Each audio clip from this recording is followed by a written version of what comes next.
তো হ্যালো বন্ধুরা, তো কী অবস্থা? সব ঠিক তো থাকতে হবে না? তো আজকের মিনি ব্লগটা সকাল সকাল স্টার্ট করে দিচ্ছি, ঘুম থেকে উঠেই, ঠিক আছে। তারপরে অল্প চলে আসলাম জমিতে এসে দেখছি আমাদের বিশু ভাই মাটি খাচ্ছে। বিশুকে তারপরে এখান থেকে সরিয়ে দিলাম, মাটি খাওয়া থেকে বন্ধ করে দিলাম। এর মাটা কিছু বলছে না, কি অবস্থা।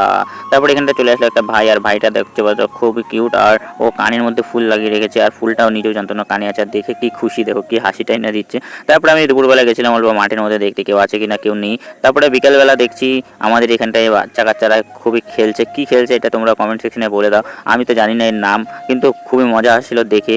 দৌড়ি এদিকে ওদিকে, কেউ ওকে নিয়ে যাচ্ছে, কেউ ওকে নিয়ে আসছে। এমনই একটা অনেকদিন পরে আজকে দেখতে পারলাম খেলাটা, আর আমি দেখে পর্যন্ত হাসি, কারণ এদের কথাবার্তা এতটাই মানে কিউট কথাবার্তা ছিল যে হাসি তো পাওয়ারই কথা। তারপরে দেখছি ওখানটায় আরও কথাবার্তা চলছে, কিন্তু তার পাশে দিয়ে যাচ্ছে ট্রেন, আর কি দৃশ্যটাই না দেখা যাচ্ছে, খুবই সুন্দর দৃশ্য। আর বিকেলবেলা মানে এদিকে অল্প হাওয়াও চলছিল, আর ঠান্ডাটাও ছিল, কারণ বৃষ্টি ভাবছিল কিন্তু বৃষ্টি আসছিল না, তার জন্য এখানটায় মজাদার ছিল। তো আজকের ভিডিওটা ভাবছি এখানটায় রেখে দিই। ভিডিওটা ভালো লাগলে লাইক কমেন্ট শেয়ার সাবস্ক্রাইব করে দিও। টাটা বাই, আবার দেখা হবে কালকে। টাটা।